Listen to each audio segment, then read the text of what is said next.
првично мора да се врати, затоа што се почесто се споменуваат и други лица кои што не се ниту обвинети, ниту се учесници, ниту се на обвинителна купа, ниту се аво исказите на обвинетите се споменуваат. Второ, постојат неколку снимки кои што обвинителство од не знам какви причини не ги даде да ги гледаме.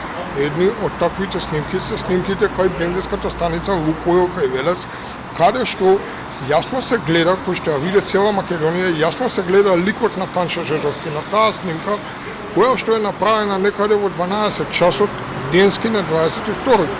Они во обвинение викаат дека во 9 часот са бајле човекот е убиен.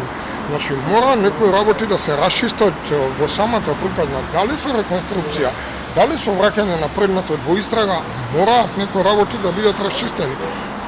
Третата работа поради која што треба да се врати предметот во фаза на истрага е овде кога обвинителство нема дадено никакво вештачење на зрната од жртвите.